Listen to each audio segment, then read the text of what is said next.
Hello, hello. Happy Tuesday night. Thank you very much for joining me. Thank you to the OBR Streaming Network for streaming myself and my man Pete right here. This is Pete and Joe with the OBR. Pete, how you doing, big guy? Doing all right.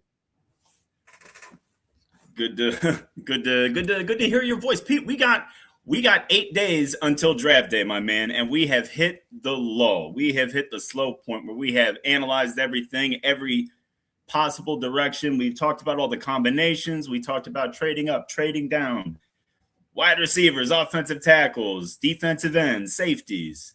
Well, 8 days out, where are you at with the number 6 pick? I haven't moved. I mean, who are we kidding? If you give me the card and we're not trading it, I'm writing Mekhi Lemon's name on it. Well, if you were reading the tea leaves, what would you say? What are you expecting with the number 6 pick? If he's there, I think they'll pick Tate. If he's not, I could see them do something weirder. I still don't rule out the possibility that they would take Caleb Downs and say, "Look, he's just great, and we'll figure it out." Yeah. Yeah, which you hear so many different things about Downs. You're starting to hear now a little bit of steam for Downs going fifth overall to the Giants. He's a hardball type of guy. It's a funny draft where a safety at 5 isn't the egregious reach that it would be in a lot of years, just because there's so many guys that are not your typical top 10 prospects. Anything Anything surprising about all this Ruben Bain stuff? I feel like this is all stuff that the NFL has known about for a very long time, and it's probably only news to the media and the fans on the outside. Do you think this has any impact on his draft day? Unlikely. I mean, it seems like the way it was brought out, it was with the hopes that maybe like some public anger would somehow dissuade a team from taking it, and it just doesn't work like that. Like, so Yeah. I don't really see the point. The issues with Bain are the issues. He's got really short arms, and Yeah. the production is good. It's not great. He's a solid first round pick. Is he, a game changing defensive end? Some people believe he is. I have questions, and there are just teams that are not going to be interested in Ruben Bain, but I don't think anything's changed this week. Okay. Do you find the timing of that just like kind of gross? Like just like there's no way that this wasn't intentionally held on to and then released, right? Like this isn't necessarily a secret, or it wasn't, was it? Or is this just now coming to light? No, what bothers me is that the University of Miami was heavily involved in covering this up. They knew Yeah. about it, and they made sure that it didn't get out. It's not news to a whole lot. I mean, obviously, NFL teams knew about it, and I think um, had this been dealt with when it actually happened, and there were, another issue with reckless driving, I think after the fact, then that would have been you could have dealt with it. Now I think it does feel sort of dirty to bring this out now, but like Yeah. ultimately still go back to why on earth did the University of Miami have to cover this up? It makes them look really bad. And I get it. Like ultimately you're going to get to a point. Like if you're the University of Miami, you're sitting there hoping, hopefully this doesn't come out until he's, for example, Cincinnati Bengals defensive end Ruben Bain, as opposed to Miami Hurricanes defensive end Ruben Bain is cited in, in a car accident that took somebody's life. Like it's Yeah. bad PR, but it's like the university's handling this is more bothersome to me than anything. Yeah. Well, and just an awful and tragic situation all the way around. Circling back to what you said about Carnell Tate, that's kind of where I've gotten to this process as well. Funny thing about me, I I don't like to shut out a lot of ideas, because like there's always things that don't exactly, go the way that you think they're going to go.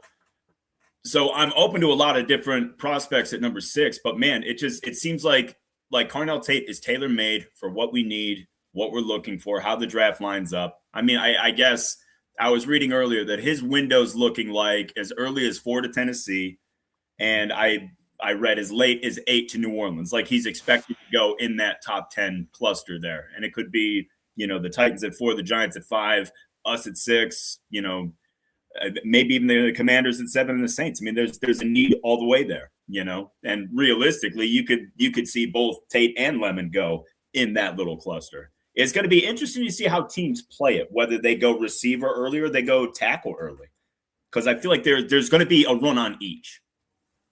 Right. I mean, part of the attraction with Tate is because he can be a really good number 2, and you've got a number of teams that would love to have like an exceptionally good number 2. Part of the reason I favor Lemon, and part of the reason he might be not for everybody, is he profiles as a number 1. He profiles as a guy you want to get the ball to a ton, and the Browns have touches to give, whereas some of these other teams may not. And Carnell Tate's easy. You can put him in any offense and be like, yep, he's good. He's going to be the X. He can be the Z. He can do all this stuff. And Mekhi Lemon's not that. Like, you're going to have to. It'd be like the same conversation around Ken and Sadiq, although I don't think it's quite as extreme as with Sadiq. You have to cater your offense around that guy. Like, he becomes the focal point. You have to, figure out how to put him in the best position to succeed.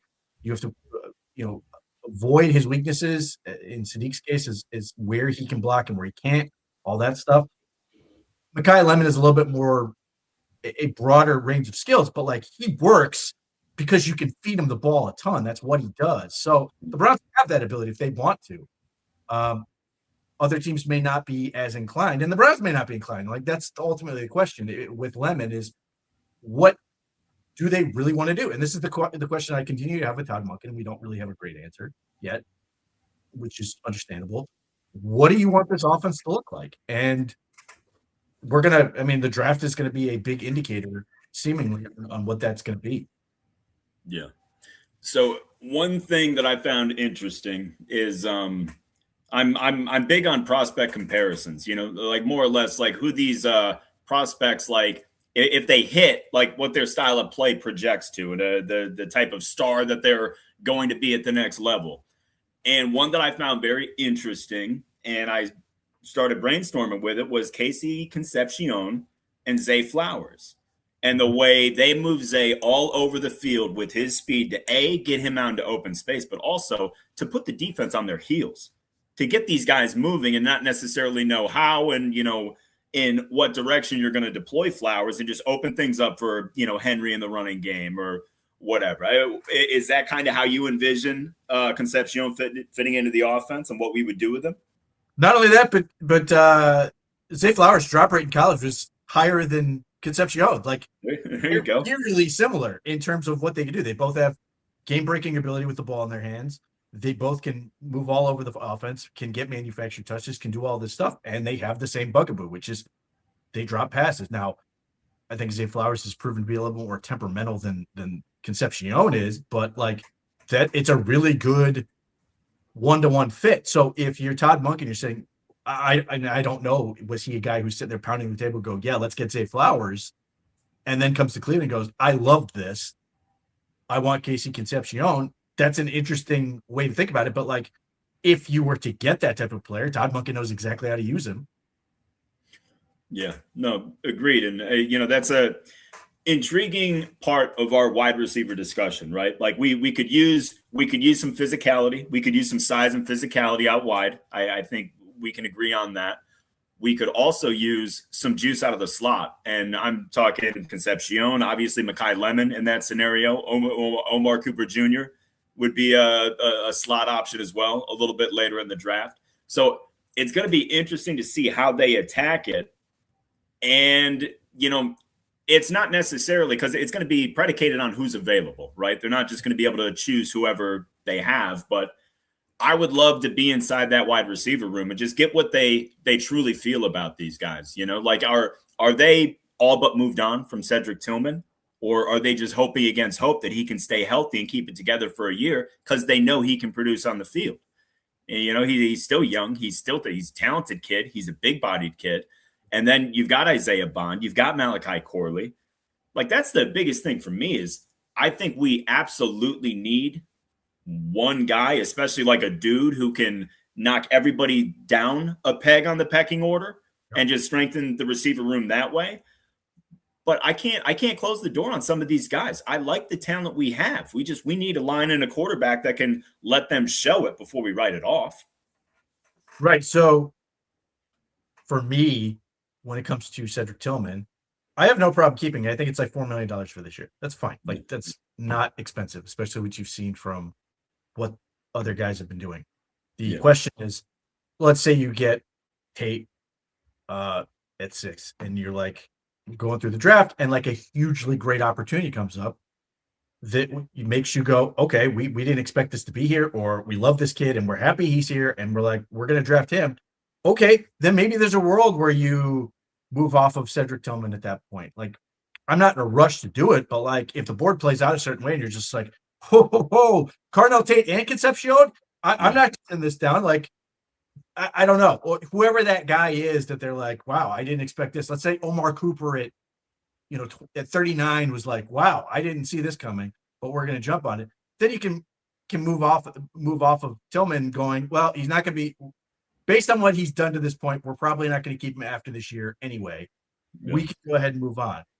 I don't think they're in a hurry to move off of Corley or Bond. They have incredibly useful roles. Yeah. It's really funny because I listen to people pitch prospects and they're like, let's Chris Brazil or Zachariah Branch, which, okay, maybe they work for somebody's offense, but like, you got Isaiah Bond for free. He does exactly what you're going to want Brazil to do, except he's, not as tall, but like, he's a vertical threat. You have Malachi Corley, who's got 40 pounds on Zachariah Branch, is a manufactured touch guy. And you saw it in last year's offense. You saw him run through people. Yeah. Bad offense, like, he was interesting. Now, well, I'm hoping that he will get better as a pass catcher and be able to offer a little bit more. But like, I keep seeing people like pitch this idea of, well, they could get this satellite player right here. Not only that, but like, Malachi Corley is where some of the guys you're talking about are going to end up. A mid-round pick that just does not work and then ends up on another team. Like, you spend run that with the Browns. You got, again, you managed to find, this is sort of the thing, is like, I don't think people appreciate the opportunity that's there. I mean, maybe they do, maybe they don't. You got both these guys for free. Malachi Corley, waiver claim. Isaiah Bond, weird situation with off-field stuff that ultimately didn't go anywhere. Got him for free, like, in terms of capital. You paid him a decent contract, but like, they're there. So these are really good opportunities, to your point. Like, if you can get one of those guys to work, and I'm not like, you and I have been really honest about this. We're not saying like Isaiah Bond's going to be wide receiver 2. No. Wide receiver 4, the one guy who occasionally is going to catch a ball 40 yards down the field, which everybody wants. Yeah. But like, you're not paying extreme draft capital. He's a space creator. He's a guy who's going to open up the offense for you, hopefully, especially if you get other things that work well. Mm-hmm. Same thing with Malachi Corley. You've got a guy you can hand him the ball if you want a jet sweep, or you can give him a quick screen, and he's physical, and he can block, and he can return kicks. Like, all these things you say these other guys do, they're already there. So I am focused entirely on the top of the depth chart. I'm not looking for another mid-round cog that might work. I'm also not going to sit here and go, yeah, I mean, look, I can talk about profiles and guys I like and go, well, I think this guy's going to outplay his profile. Okay, but I want my investment to reflect my approach. In other words, I'm not trying to draft a third round pick and going, well, I think this guy could be a wide receiver 1. Maybe he can, but like, that's not reflective of like me making a real commitment to that position. It's taking a third round pick, which is going to have some level of volatility. Maybe it works, and maybe you're going to finally get that home run pick, and it's going to be Harold Fannin this last year is going to be that guy this year. But that's why I'm sitting here going, no, I want to use the first round to say I'm making a play. I'm sticking my foot down and saying, this is it. I'm making the play at wide receiver. We haven't done this since Corey Coleman in 2016, 10 years at this point. And the other part about this is I don't know when we're going to have this opportunity again. I think next year will be a really good receiver class. But if we are then, depending on the quarterback, if we're talking about quarterback, all of a sudden, well, we can't do that. Maybe you get in the second round and get a really good player, which has been my attitude from the other part, which is the other piece of the Tillman thing, which is why I'm saying, hey, get Tate or Makai Lemon or Concepcion and be like, I'm doing this year, and then come back and get that guy next year when potentially Tillman has walked. and get another top 2-round player and be like, I have really put a stamp on this thing, and hopefully Isaiah Bond is carved out that role, and Malachi Corley is a nice little role player, that type of thing, and I can really feel out where this other thing. The other part about that is like with the receiver position, whatever you're thinking is going to happen, Jerry Jeudy's not going anywhere, which is part of it, which I don't want him to. And then you have Harold Fannin. So if you're not putting a guy out who's so good that they demand to be on the field, now you're trying to balance it out against these other guys. Like, realistically, if they're not wide receiver 2, they're likely offensive threat 4, because Harold Fannin is either 2A or 2B, depending on how you look at it. He might be 1B. Yeah. If he takes a big step. So that's sort of where I'm at with receiver. Yeah, no, and I agree with you. And reference in the chat talking about Barry only taking 3rd-round receivers. Look, I agree with you to a certain extent, but like he's had the last 3 years. I mean, well, the last 4 years. Last year was the first time he could use it. He hasn't had a 1st-round pick, so we don't know what he would have spent that on had he not spent it on Deshaun. I mean, you're talking about 3 1s, a 2, a 3, and a 4.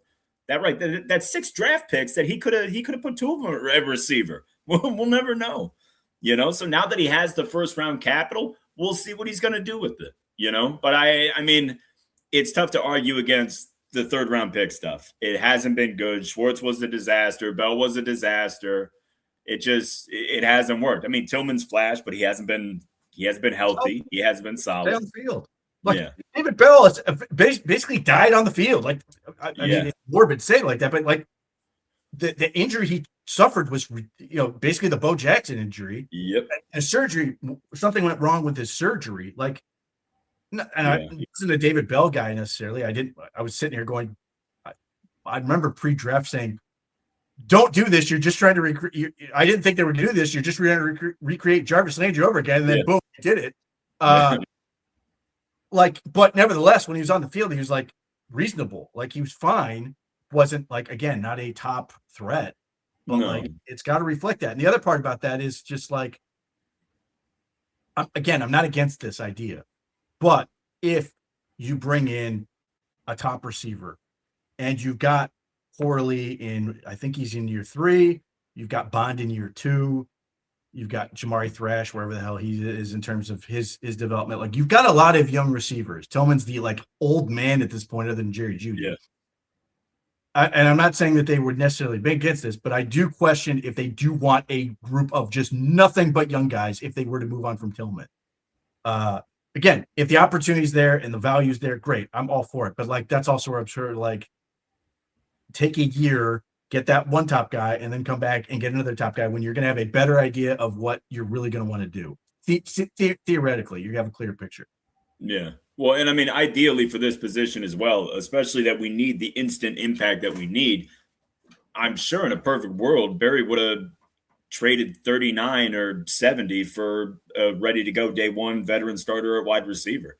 Whether it be Brian Thomas Jr. or I know everybody's connecting dots to Marvin Harrison Jr. out in Arizona. I mean, but I realistically, this team had so much youth on it last year. It's painful to think about, like, just piling more youth on top of it in order to get better, but that's kind of the process they have to take. Well, I mean, it's not a bad approach necessarily. Like, I'm not against it. Like, I've sort of compared this to like the Indians/Guardians having a year where they just go super, super young.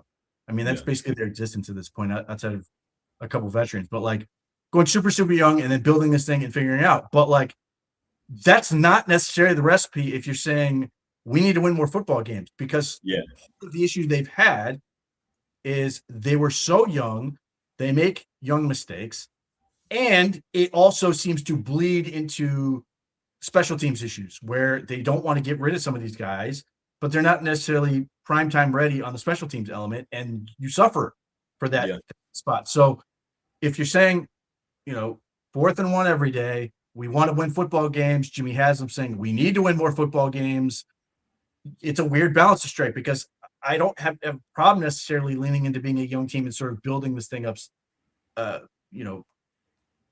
incrementally, but like they say they want to win. So what is the truth there?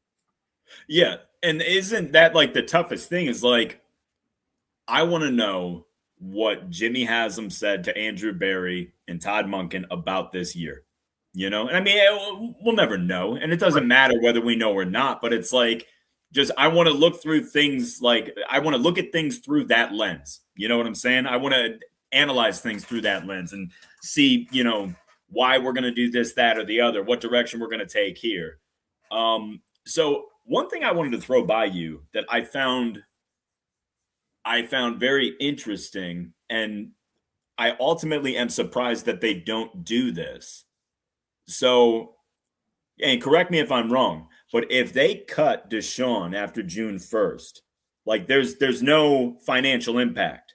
Like there's going to be like no difference in the money that the Browns spend or have on the cap or against the cap from that 1st of June until if we waited until March of the next year. Is that true? There is a difference. And that's why he's going to stay on the roster the whole year, is because the way they broke out the contract, you need him to be here until basically the next league year to sort of get away with splitting up that dead cap hit again. Okay. Well, then, yeah, that answers it then. Because otherwise, no, we'd be sitting here going, June 1st, get the hell out. Yeah, hell yeah. That's kind of what I was like. I was hoping they were just like slow playing it and like no. I mean, that's like, the reality. He needs to be on the roster in order for them to for the void years at the end of the contract, right? Like to trigger the extra ones. You have to be here. Yeah. Well, almost had it. What are you gonna do? We're trying. Yeah, trying quite hard. So let me ask you something. We both. Well, I mean, I think we would both be open to trading down for the Browns. I don't know if it's your top choice. It would be my top choice, but there's a bit of a problem with that, and it's a two-headed problem, right? The first problem is there's not a lot of stuff that people are moving up for, and there's certainly not a lot of prospects that teams are going to pay the price that we want them to pay for. But there are the Dallas Cowboys of the world, or the Kansas City Chiefs, or like the Detroit Lions, the good teams with a decent amount of draft capital that might just feel like they're one piece away from getting back into that championship hunt. The only problem is, Pete, everybody in front of us wants to move down too. Like, if you're not the Raiders taking Mendoza, everybody would move down if they could. I think the Jets are set it too, but just because they know they're not going to get anybody to move up there. But I think the Cardinals want to move down. The Titans want to move down. The Giants want to move down. So it's pretty tough. It really just depends on what teams want to move up for or what ends up getting picked. Because if the Cowboys are enamored with either Sonny Styles or Caleb Downs, which is what's being thrown out there, whether you want to believe that or not, and the Giants are the team they're afraid of to take either Sonny Styles or Caleb Downs, like, yeah, there's a world where like that could be annoying that it like takes away your trade down, but it would also theoretically mean that if, like, let's say Dallas traded up to 4 to get ahead of the Giants, if it goes Sonny Styles, Caleb Downs, 4-5, that means that a whole lot of like the premium players theoretically have dropped. So is there a team that's willing to trade it for Jeremiah Love? I'm dubious of that prospect, but nevertheless, somebody could do it. But if David Bailey's still sitting there or Arvell Reese is still sitting there, then all of a sudden things get really interesting. Is Carnell Tate somebody that, like, is that the thing? Is that the reason that everybody has the Browns on Carnell Tate as far as receiver? I know a lot of people are like going back to the tackle thing. I've seen a lot of Fano and all this other stuff, but like, Andrew Berry is very good at sort of putting the old worm on the hook and finding the right thing to sort of attract attention. So if, like, just for a thought exercise, let's say, if we're putting on, just so people sort of understand, like, from a number standpoint, let's say on a scale from 1 to 100, Carnell Tate's like an 87 and Mekhi Lemon's like an 85. But like the Saints say, we really want to give you, we would be happy to give you this to get up for Carnell Tate. And Andrew Berry's like, man, you're really putting me out here. I'd really love to take this guy. And then you get a little bit of something to move back 2 spots and take a guy you think is just a hair behind him, then okay. Like a lot of this, it so much depends on what, as much as we can sort of push and pull and all these other things, it still all depends on who goes on those top 5 picks, other than after Mendoza. Is Arvell Reese going to be gone at 2? Is David Bailey? David Bailey took a pre-draft visit with the Cleveland Browns and apparently took a pre-draft visit with the Washington Commanders. Why did he do that? Do his agents legitimately feel like that's a possibility he could be available that late? He's getting pulled the number 2 now. He's the betting favorite in Vegas to go number 2 now. And yet, he and his agent apparently felt like it was worthwhile enough for him to take a pre-draft visit with both the Browns, who were at 6, and the Commanders at 7. I don't know if he's gone to anybody behind them, but like if he's sitting there, that's a pretty spicy meatball to trade, because he's arguably the best pure pass rusher. That would seemingly strike the Chiefs' fancy. If the Cowboys didn't move up, that would certainly be there. But even if they did, and you've got David Bailey sitting there, like that's a really good thing to have out there. So I get it, and like I'm not counting on a trade. Like I would love to trade down and get a great deal. I said last year, look, man, the only way you trade down from 2 is you get a deal you cannot refuse. James Stone said, I got you, and came through. And there was no debate. Everybody's like, yep, you have to take this deal.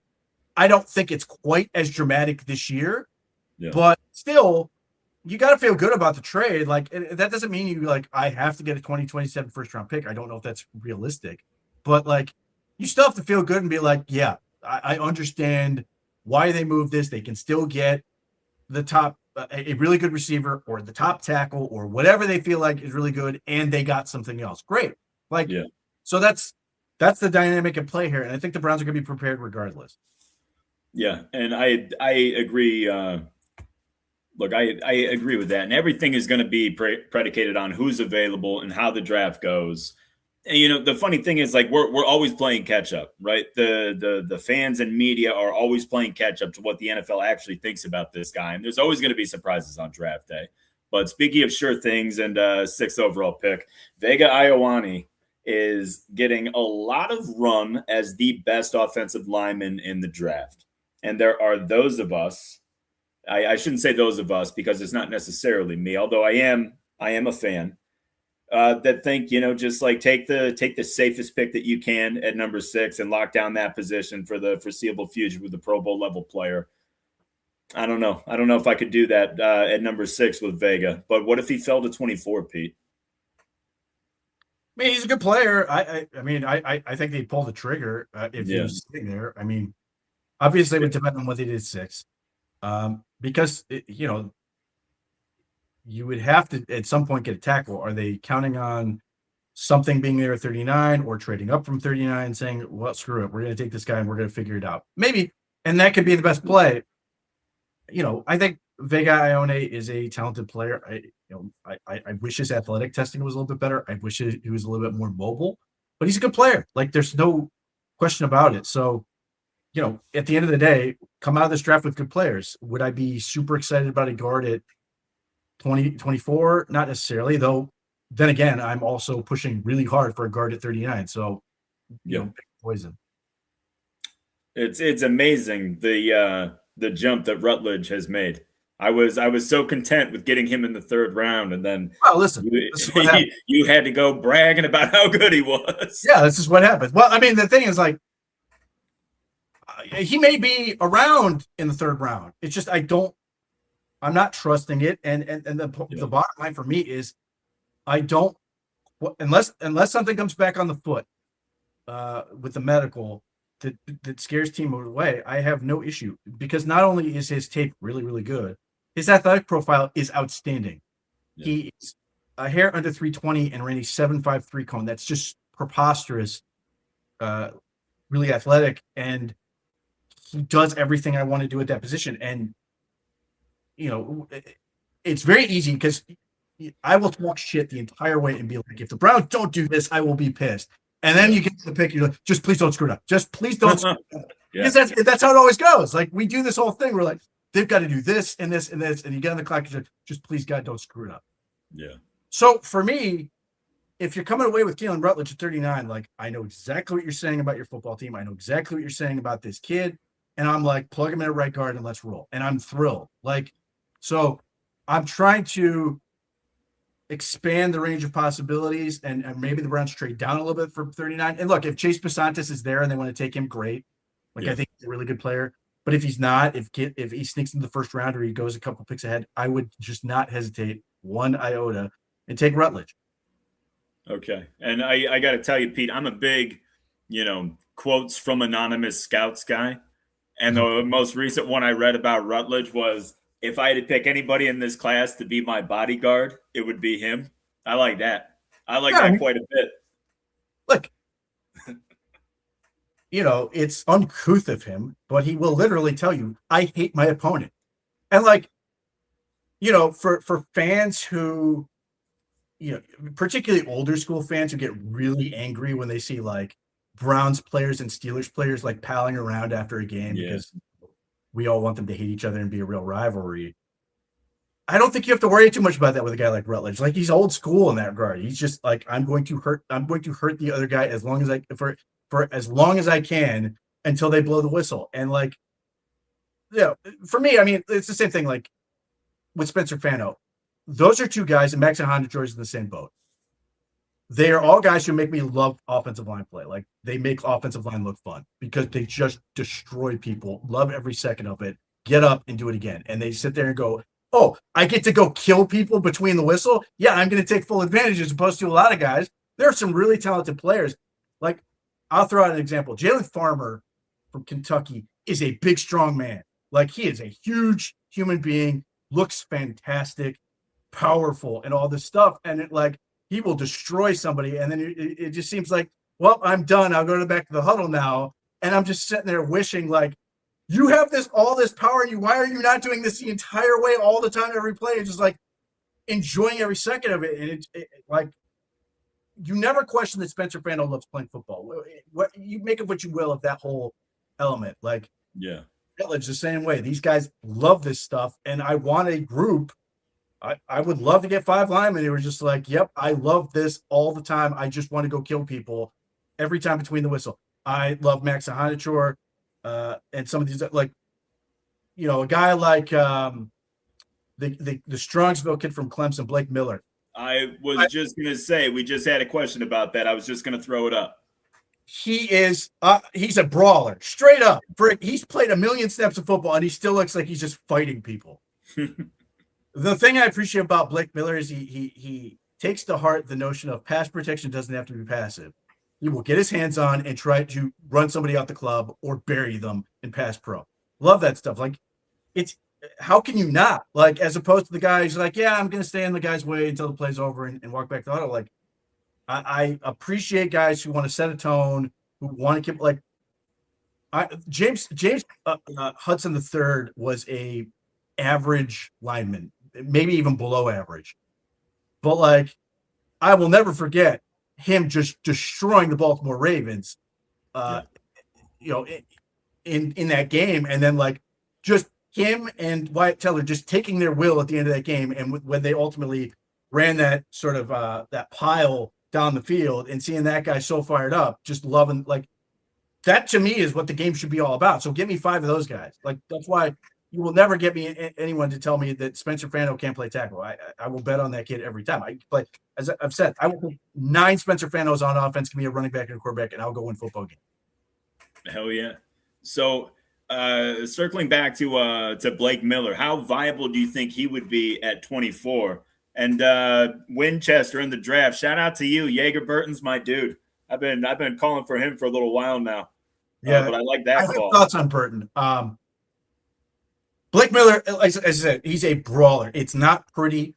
It's not like smooth. It's not clean, but he gets the job done quite a bit. How would you feel about him at 24 and you swing Titus Howard over to left tackle? How would you feel? That would be the only way I'd do it. I would not put Blake Miller on the left side. Yeah, no, of course. The other thing, Blake Miller tested really, really well athletically. I wish I saw more of it on tape. Yeah. stronger than he gets credit for. I think his unorthodox stance makes him look inelegant and sort of ugly.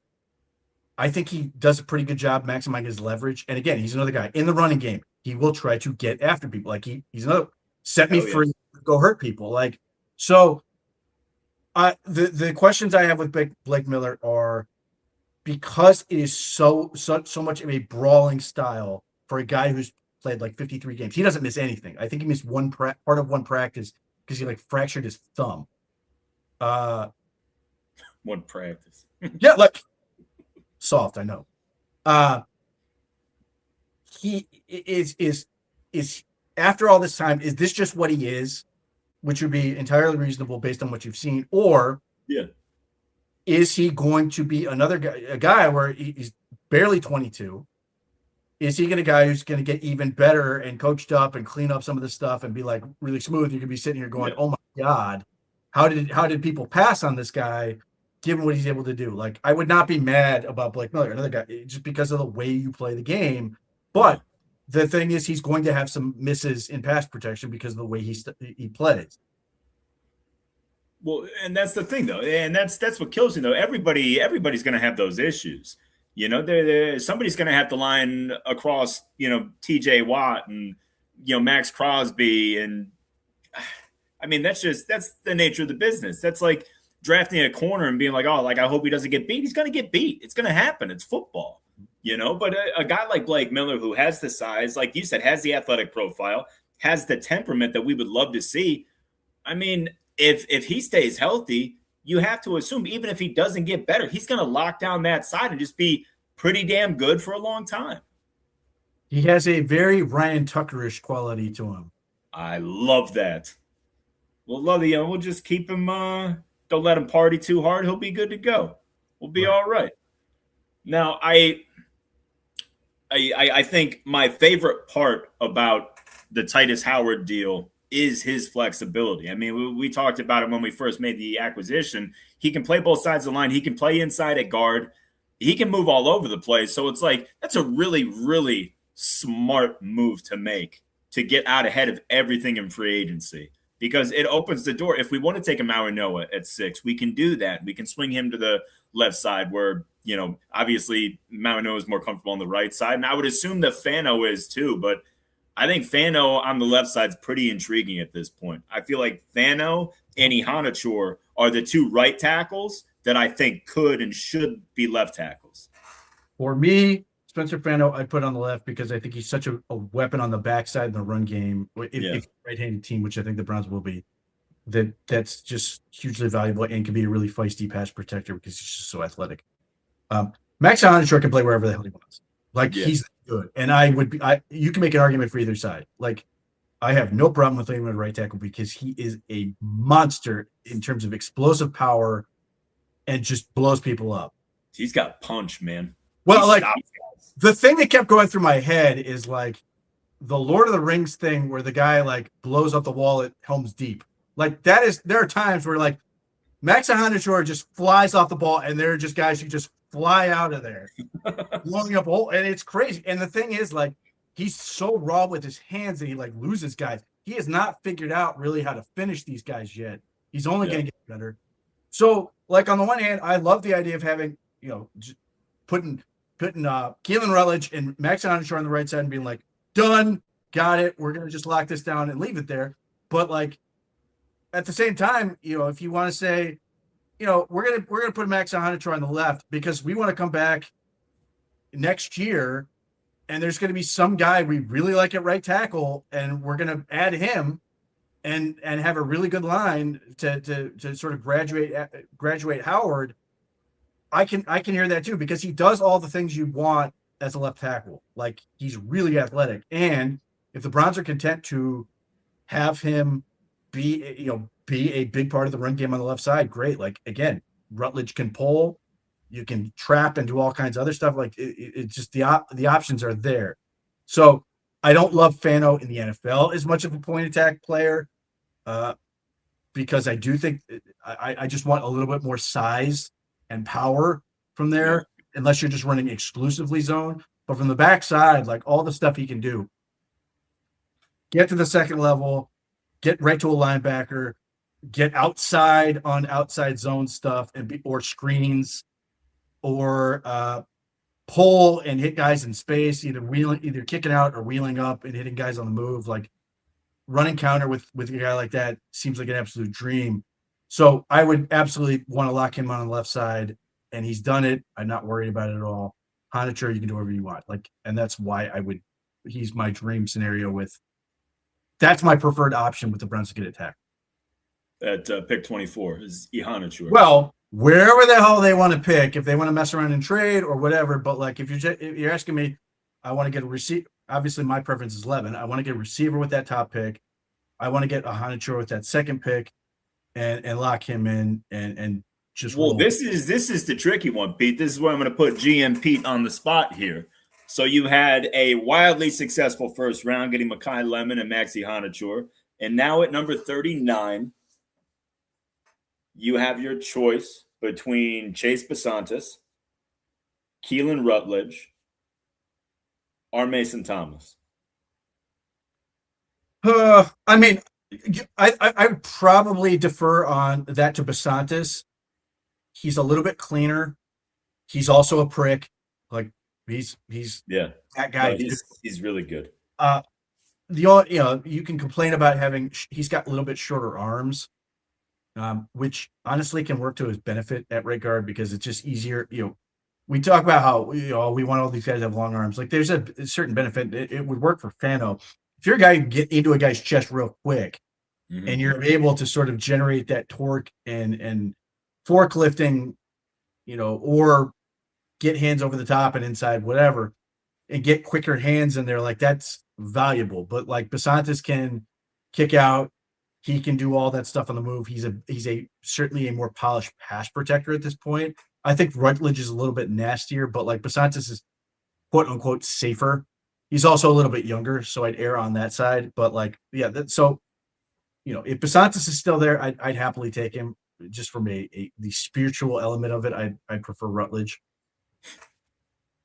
Okay. Now, how about edge rusher for you?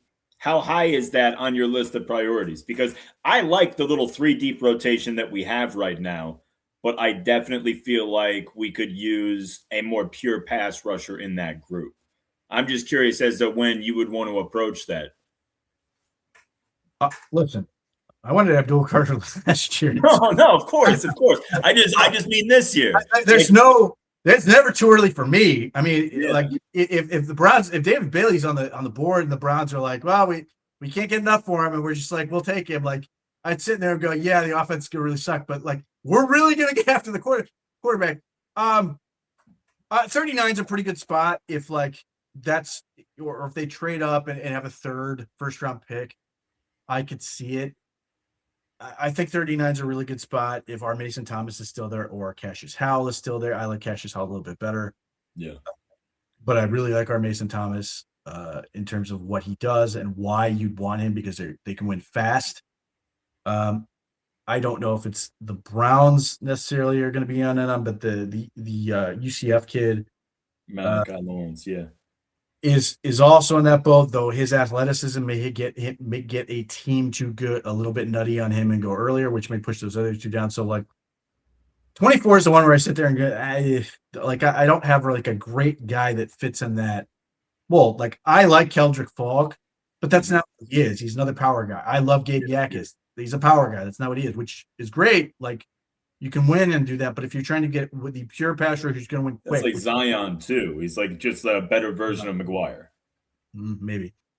Either way, if the goal is to get quicker wins, then get those guys as opposed to another guy who wins the same way as I was in McGuire and Alex Ray. And that's that ilk. Okay.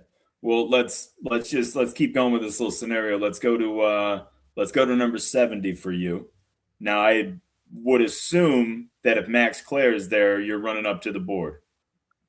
Yeah, like what if it's deny Dennis Sutton and Max Clare? I would not hesitate to be happy with deny Dennis Sutton. I don't think he will last that long, but I would be thrilled. I did the whole deep dive on Oscar Delp. I get it. I've sort of gone back and forth, and ultimately, I'm just going to defer to the data on, or I should say, I'm going to defer to the production from Claire. There's a world where Delp could be a better player in the pros than he is in college. Mm-hmm. It's also a world where he's a really, really interesting mobile blocker that can do a whole lot of really interesting scheme things and just still is an underwhelming pass catcher. One, feel like Claire is a better blocker than he's given credit for. Will continue to get better. And there's just too many things where I can picture in my head concepts working with Max Claire because he's just really good. Yeah. He's not great at breaking tackles necessarily, and there's some other things you can criticize, but like his hips are really fluid. He's able to catch the ball near the sideline, like quick little out, turn upfield, and gain yardage. He is able to find space and openings. Like, I think he has a better feel for how to win in like the end zone than like somebody like David Njoku, where David Njoku would just win because he's a bully. Yeah. Claire certainly has some size and can do that, but I think he just has a better sense of like how to win and feel out where the space is. I just think he's really good, and it's really, really difficult for me to like not think of him doing what he did at Purdue and being like, he's going to figure out his weight, he's going to acclimate to the weight and we're going to see more of that. We're going to see an offense that utilizes him more.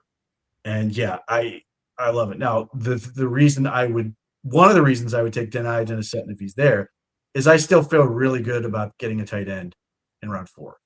Mm-hmm. It's just going to be a lot of these guys that are going to be available, and all of this would make me feel it would make this whole thing easier. Is if David Njoku decides, you know, the thing I said about leaving, forget that. I'm going to come back and play another year. Like that It'd would be really so nice. It'd be because so nice. it would set up that guy for a lot of success and be able to utilize him as you want to, as opposed to you need him to start. Yeah, agreed. And you know, I got to tell you, I feel like we haven't heard anything about them talking. Like it pretty much seems like it's dead in the water. But the longer this goes, I would love for at least one side to, you know, just kind of throw it out there and circle back and see if it makes sense. I mean, if he was going to capitalize on the free agent market, coming off the worst year of his career and a bad injury is not the way to do it. So you're comfortable in Cleveland, get back here for a year, put your best foot forward, and, you know, maybe hit it again next year. Because I'm with you. That would be so nice to not have to take a tight end, to take one because there's a great one available versus we got to get one. We don't have anybody. All we have is Jack Stoll behind, you know, Harold Fannin. That's tough. Yeah, I think they're going to take one regardless. I just think it allows you to play the board as opposed to going, no, we got to take one. Thoughts about Sam Roush? I love Sam Roush. He's one of the guys I would love in round 4. He blocks friend of the show. He's a bully. He hates people. And he's like 6'5", 260. He's a big kid. He's closer to 270. He's 6'6", basically, and has short arms. So you can watch him and Ruben Bain go at it like T-Rexes with short little arms going after. And Sam Roush gets the better of him a decent number of times. Like, again, this is sort of where it's like, it's frustrating because he was a really productive receiver, but you can see it limit him as a receiver. But it's really useful as a blocker because it allows him to just get right into the guy's chest. So what do you think of Trigg here from Baylor? I think he's got a shot of being undrafted, and I want no part of him. Oh, that's right. He's the one that had like the 27-inch vert, right? He made the George Costanza jump that made you feel like you too could be a professional athlete. I got some hops, Pete. Come on now. Not only that, there's a famous basketball game. There was indeed. Goodness gracious. He's not a good athlete. He's old. All that scares the crap out of me. Like, I love Sam Roush. I could easily see the Browns talk themselves into a guy, not necessarily have to talk themselves into it, but talk themselves into the future of Sam Raridan as long as his knee checks out, or Eli Raridan, yeah. Because he's got a frame like Roush, but he's much lighter. I think he's going to end up putting a decent amount of weight, but he's another guy who's like He's reasonably 6'7". He's a big kid. huge. Yeah. Yeah, like a not long gone by world, I think both of him and Roush could have been tackles. Uh, but like he's another bulldozer guy where you think if he adds some bulk, like he can be that hard ass Y that maybe Todd Monken wants to recreate. I just think there's a lot of those type of guys in this draft. So like that's why I said go round 3 is really good. I could absolutely see the Browns talking themselves into Delp. I really like Claire, but like that's where if Denai Dennis Sutton is sitting there, I'd run the card up because I still feel really good about what's going to be there in round 4. Pete, let me ask you this. What do you think is more important for the Browns? Is getting a more traditional Y inline tight end or getting another receiving threat from that position? Like what do you think fits better? Like are you comfortable with Harold Fannin as the number 1 tight end as your, early down Y, all that stuff? No. Okay. No. And that's kind of where I am. I think that's a disservice to his skill set. Get him out of the mud. Well, it goes back to the CD conversation. Like I think these are going to be things where you have to make choices in terms of how you deploy a guy like that, because like everybody's like, well, no, I've seen him block. He can plug it in line. You're not going to ask him to like single-handedly block Alex Wright. You're just not. You're not going to ask him to single-handedly take Myles Garrett. You're not going to ask him like down block these guys. And they're going to be blocks you just can't ask him to do. This is what, you go back to Oscar Delp. This is what makes him really intriguing. He does a whole lot of stuff. You're like, wow, like he can effortlessly get to the second level and cut off guys. He is good enough to like, at least collegiate competition, like stand up a defensive end and win in that stuff. He's really good on the move. Like that's where I see, even if his athleticism is obvious and you can talk yourself into like, you can talk yourself into this notion of he's going to be a really good weapon in the running game, and anything we get passing game is going to be a bonus, and hence I can take him in this round. Now, I think in the 3rd round that will still feel a little bit underwhelming, even if he's sort of like a nice cog. Yeah. But that's why first and foremost, I'm always going to err on the side of get guys who can contribute in the passing game and then can block. Like that's one of the reasons I love Sam Roush. He has some deficiencies. You need to be accurate to throw him the ball. He doesn't have a lot of range. He's got a lot of Austin Hooper in him. He catches the ball when he fall down. As long as it's over that first down line. But if you put the ball on him and you get him at his team, like he can move. He's athletic. And like the guy I sort of relate him to, who had a very unfortunately short run due to injuries, who was really, really good for like a minute, Steve Hyden. Like he was the second guy. And every time you're like, man, I really like Steve Hyde. He's doing all this stuff that's like really useful. Like that's where I sit here and go, Roush could be that guy, because like, and this is one of the all over the place. This one of the reasons I love Max Clare. But like, if he's option 5 and you're just dumping him the ball on a little short cross, like little drag route, and he's got a little bit of room to run, he's going to pick up yardage, and he's 270. He may run over somebody. Yep. That's also one of the reasons I love Max Clare, because for this team, because Harold Fannin's going to take up a lot of attention. And then, if you got Jerry Jeudy and you've got a number 1 receiver and you've got all this other, you got like Isaiah Bond flying around somewhere, and all of a sudden there's just like, we forget all about these dudes, and Max Clare's just sitting there able to run with the ball in his hands. Like he's going to eat up yardage. Like it's a problem. It's also why I see the vision with Oscar Delp, because it's, how it's interesting. You got me on this whole thing with Oscar Delp watching him. He's very much like David Njoku. He's very limited. Everything is either in straight lines or like rounded. I don't see him do a lot of cutting. It's a lot of stopping. And like you sat there and you're like, I don't really like this about Njoku. But the thing is, like, I love it relative to Harold Fannin's skill set, because one, Oscar Delp is more athletic like now. Yeah. Njoku's gotten so big. Not that he can't run. In a straight line, he can get ahead of his team. But Oscar Delp, you watch him take off. If you don't pay attention to him running down the seam, he's going to be behind you. He causes so much problem. Like, part of the reason, again, I can talk myself into the vision of Oscar Delp is because he will do a lot of things Kadero Hodge did way back in the day, which is just on the field and somebody's got to cover him, except he's 248. Yeah. And he can do all these other blocking things. So even if he's a decoy, he's going to probably create space for Harold Fannin, because if you have to get hands on, or you have to account for him taking off down the middle of the field. Somebody's now going to be open in the middle of the field, theoretically, or short or whatever. Like, he is a guy who takes away options from somebody else. So, like, this is where, what not only are you thinking about, I want an inline guy, which I absolutely do. I want somebody who can block. I want somebody who can do those things and free up Fannin to just be a weapon. But also, like, what complements what Fannin does really well? Delp and Fannin could not be more opposite.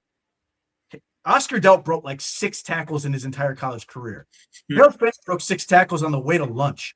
Yeah. Like, Oscar Delp is a vertical, a linear athlete.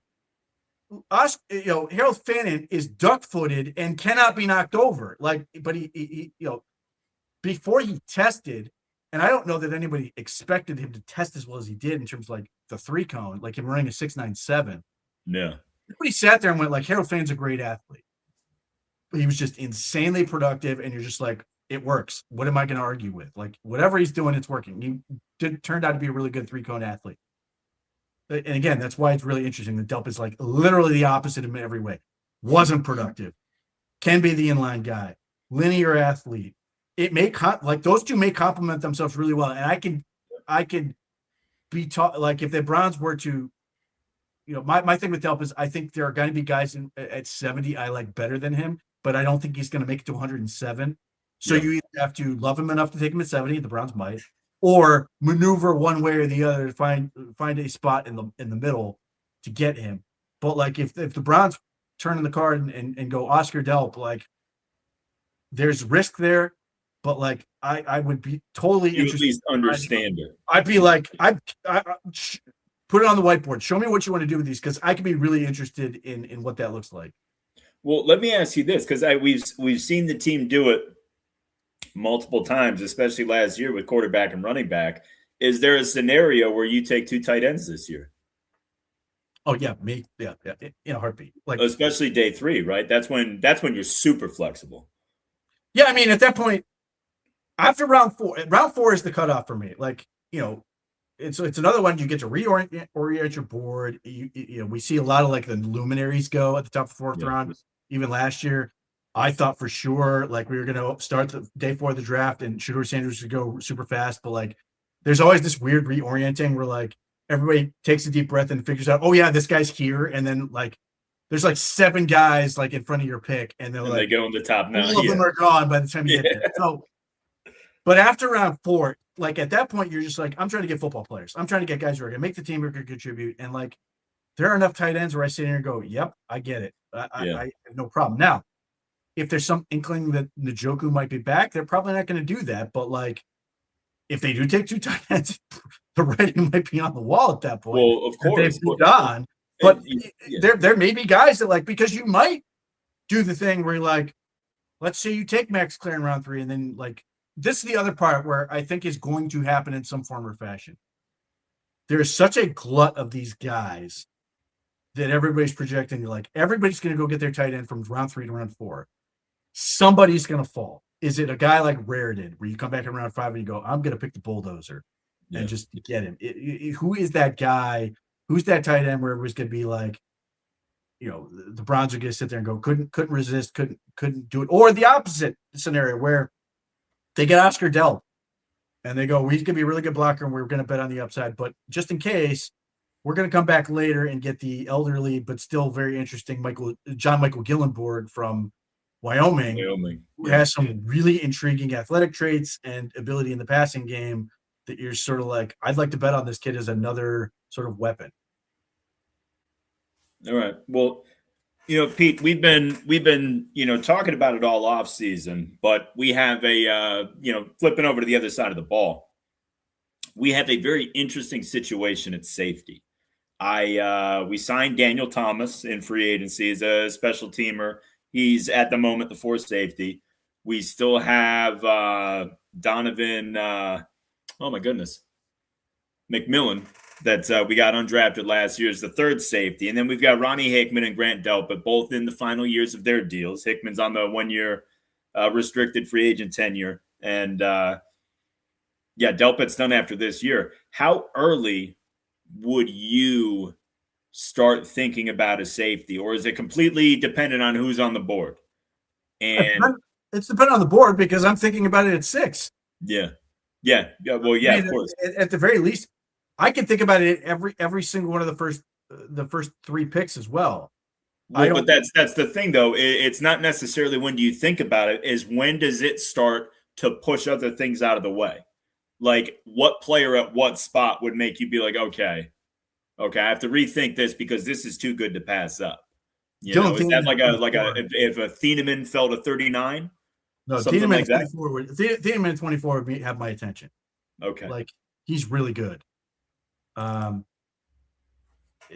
Free safety, prototypical in so many different ways. He thrives in cover 3. He can do a lot of the disguise stuff and trap coverage stuff that I think Rudenberg's going to want to do.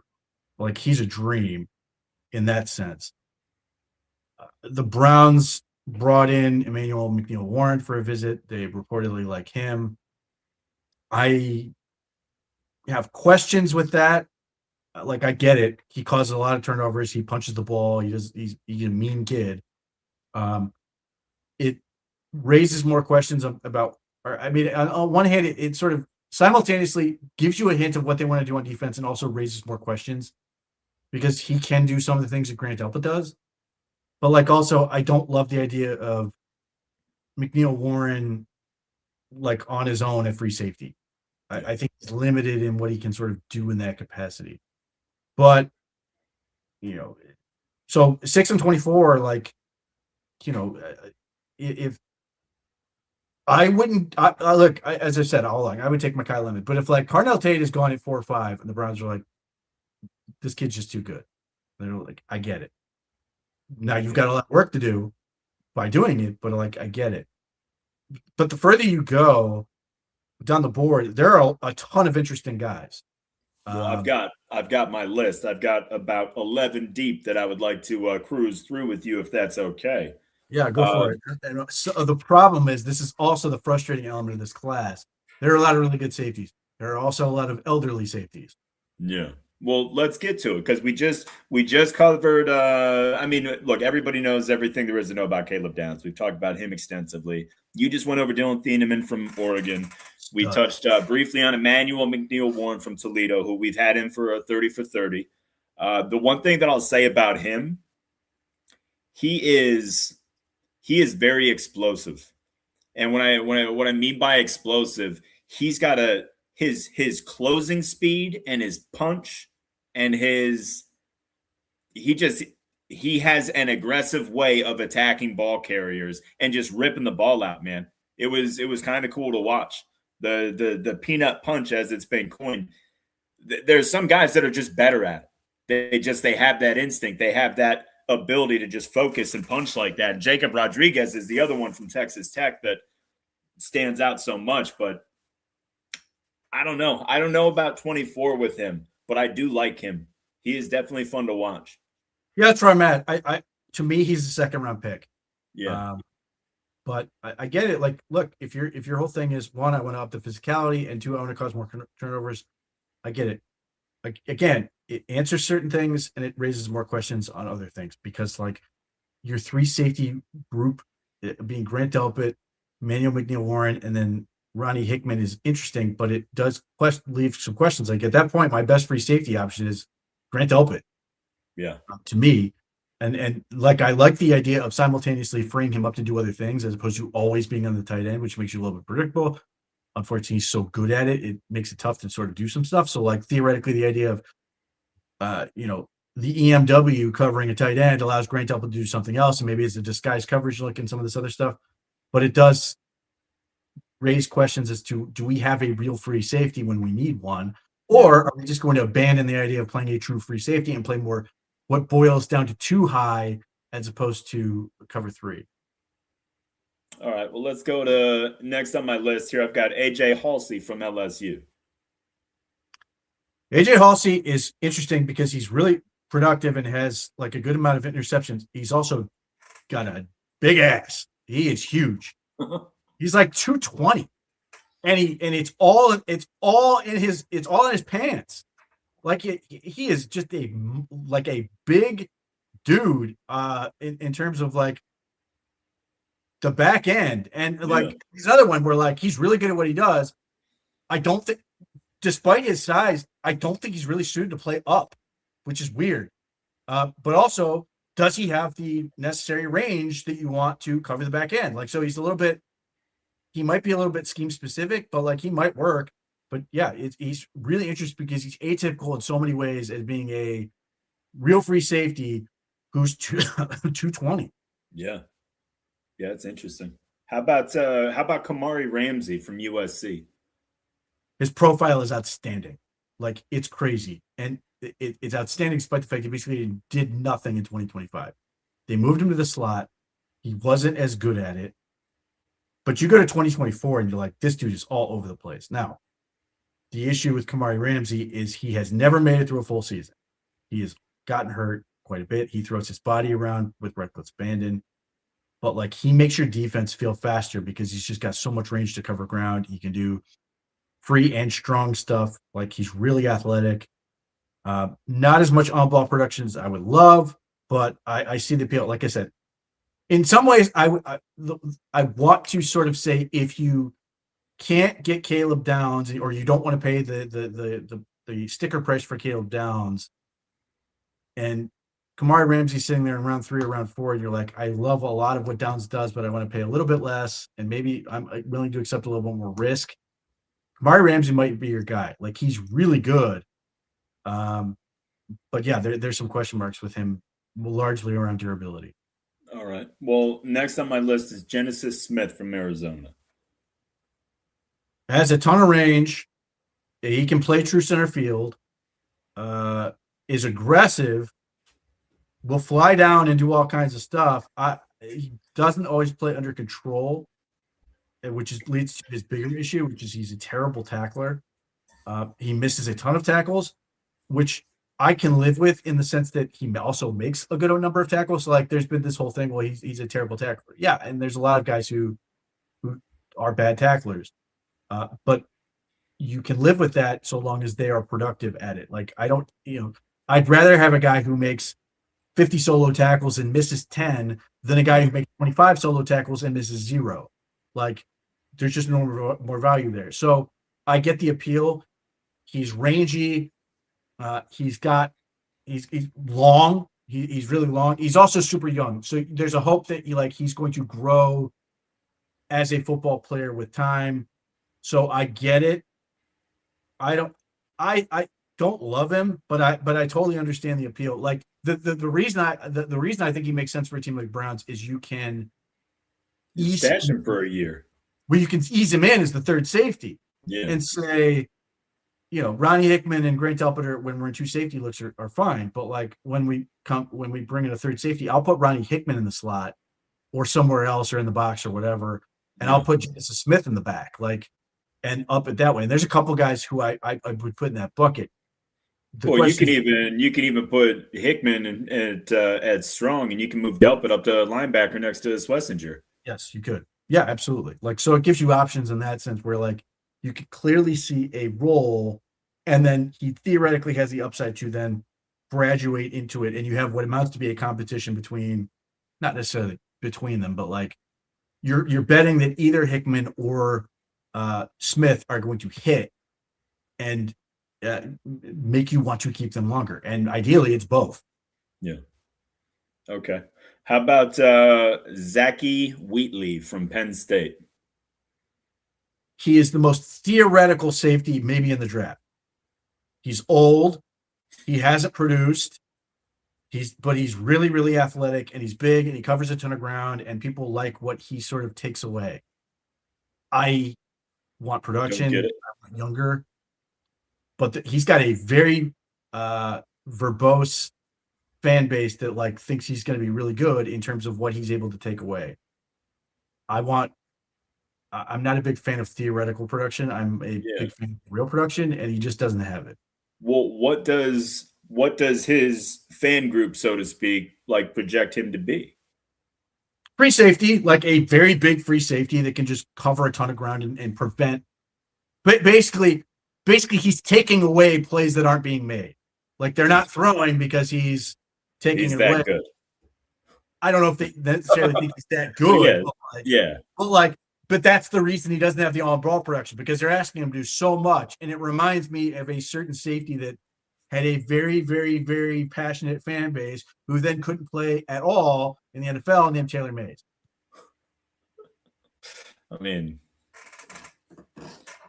look, Taylor Mays is pretty put together. You remember this. The argument was he was so good that he was taking so much that they asked him to take so much of the field that he couldn't do anything. And it just he's an outside linebacker, a free safety. He could put his hand in the dirt and rush the quarterback if he had to. The guy could do it all. And that is always the scariest thing. I get very worried about that. The other guy that sort of jumps out to me is the dude from Oregon who went number 2 in the Deion Jordan. We're like, everybody's talking about, listen, look at him out here in the slot. Look at all this stuff he can do. He can do all these other things. Well, he couldn't do the one thing he needed to be able to do. And this is the problem. Isaiah Simmons is in that bucket too. Yeah. You get so caught up in all these things you think he can do that you never actually get to the point he needs to have a real home and a real trait that's really good, a real position. And that scares the crap out of me. And there's just a very ugly road of busts of guys where they just never got a home. Yeah. Well, I mean, so much of that is expectation too. But to your point with Deion Jordan, I mean, I agree with you there. But to me, that's an organizational failure.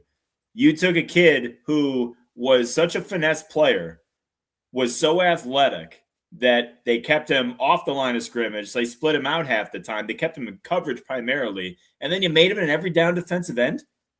What the hell are you doing, Miami? And you traded up to do it? That was the year I think they moved from 13 to number 3.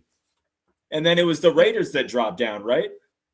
I thought that was it. But the bottom line is they didn't focus that he wasn't really a good pass rusher. Yeah. So but because you got caught up into all the Travis Hunter, the same thing. It's not to say Travis Hunter's not really a talented player. He might be a great corner, but you talk yourself into the possibilities of all these things he can do. And then when push comes to shove, you need him to be good at one thing and he's not. Yeah. Is there any scenario that you don't fire? Well, scratch that, because they ultimately had a good year, but for the love of God, moving up from 5 to 2 for a corner and giving up the 35th pick and next year's number 1 to do it, man, that's got to be such a tough pill for him to swallow right now. Yeah, I mean, it's them going to the playoffs. It saves him. Not that he was going to get fired after 1 year, but let's say they did what they were supposed to do and went 5-12.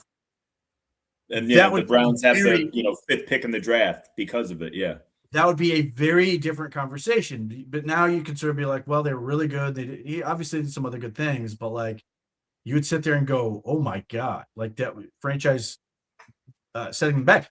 What's weird is we'll see. This may be eerily similar to what happened to the Browns. Obviously, they made the trade for Deshaun Watson, and then they made the playoffs in 2023, and then it fell apart because they ran out of they just had no assets. So we'll see if this eventually catches up to Jacksonville. It's just going to take a minute, but that could be a disastrous thing. So if they keep winning, he'll be fine. But obviously, I don't know that he's going to be in a super big hurry to certainly trade with Andrew Berry again. He's 0-2 on that one, but we'll see. But yeah, if they're bad, the pressure is going to be you did this, you traded this much for this, and then you got rid of Tyson Campbell, who's looked great for them, and Greg Newsom's currently on the Giants. Yep. That's a really, really tough argument to make for a Jaguar fan. I'm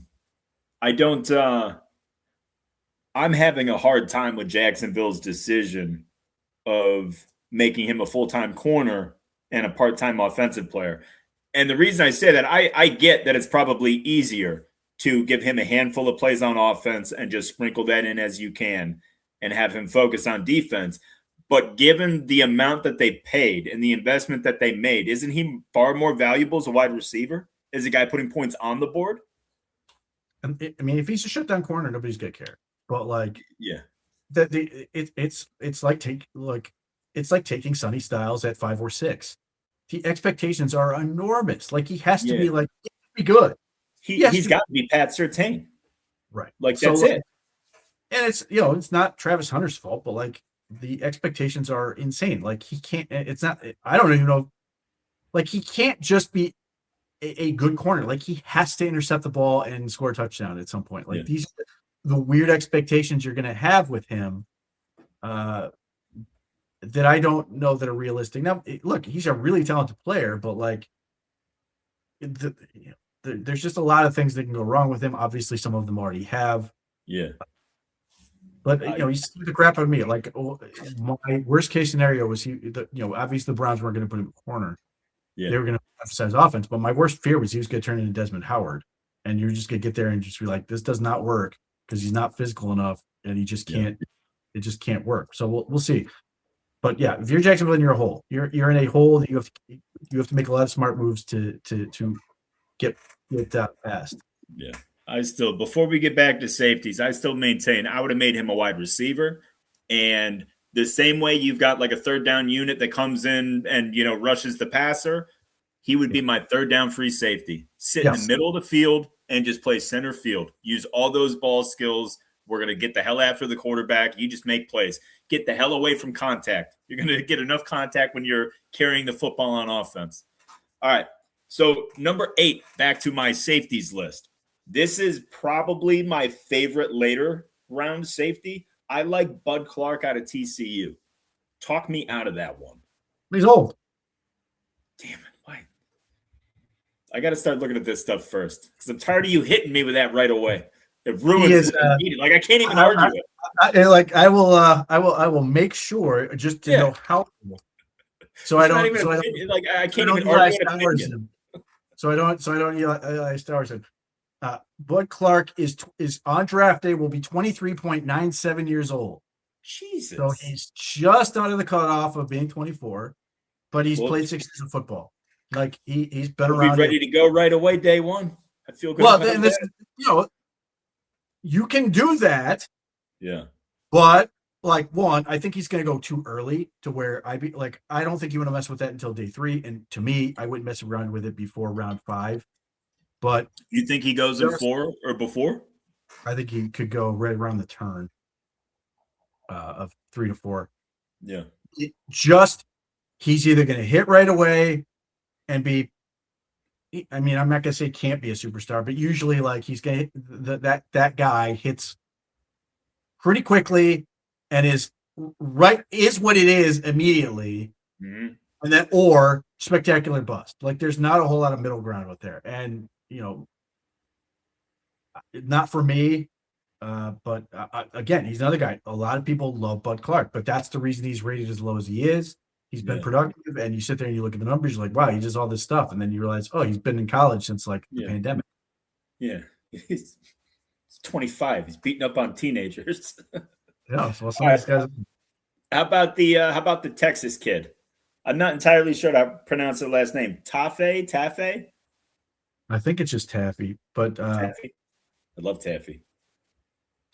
Phenomenal player as a junior. Like when that secondary was like loaded, they were outstanding, and he was really, really productive. He's a little small, not a great athlete. So yeah, he's a former walk-on, isn't he? Yes, he is he's the tryhard who's done really well for himself. You're counting on him to be smarter, more instinctive, better at everything, like better at all the details to work, and it can work. And he's been, like I said, he's got on-ball production. He's done a lot of really good stuff. I think he's was regarded as leader for Texas and a captain and all these other things, which is really interesting. It's just a question of scheme fit. I actually do think he would fit what the Browns want to do in terms of being a free safety, being a guy who can do some of those disguise coverage things and traps and stuff like that. It's just a question of do they think there's enough of them? And that's unclear. And safety is the weird position because like it's one of those where like we sit here and we obsess with athletes so much at these positions. Like, and you look at Dylan and you're just like, oh my God. 4.3 speed, like just obscene. Yeah. But like, you look at like a guy like Xavier Watts last year, who was like incredibly ordinary. But he had 13 interceptions his last 2 years at Notre Dame, and they had 5 as a rookie. And you're just like, what, it just works. Like, it's one of those positions where when you get it and you understand how it works, you can have success. So like, again, there's a little bit of this. It's weird that safety works a lot like the 24-year-old 24-plus-year-old prospect. If there's a lot of weird. Some guys just get it and it works and they just hit it, and there's some guys who just disappear. All right. How about number 10 on my list? I've got Jalen Stroman from Notre Dame. Jalen Stroman. Let me see what his production was. He's not a guy that I've done much work on, which means he probably didn't do anything. I don't think he was a guy that I cared about in terms of production. Yeah, I mean, like, you're talking about a safety who there's just nothing there in terms of on-ball production. So like, he's got 1 interception and 2 pass breakups this past year, 12 games. Year before, he was apparently injured the whole year, Virginia Tech or something. Only had 1 game. Year before that, 2 pass breakups. That's it. So year before that, 2 pass breakups. Before that, year before that, nothing. So like, he apparently never touches the ball. Yeah. must be really good. All right. Well, how about the Ohio State kid? Let's go with the lineage there. Little Lorenzo Styles Jr. Ran a 4.28, right? It's exciting. Yeah. He's also older. I think he's like high 23s, right? Like 23.8 or something. Yeah, something in that neighborhood. He's another 23.62 on draft day. He's another one where like you're taking all the theoretical with him, which is he's really athletic. There's not a lot of production there. You're assuming that athleticism is going to like click in at some point, and then he can do stuff on special teams. Like, I think that's going to be his biggest immediate contribution. You hope the other stuff works out. You're going to go, you're this athletic, you're on every special, go create a problem. But like even watching as much of Ohio State as I had, he's made a couple plays over his career, but like he was never like a guy you're like, well, that's a dude. Yeah.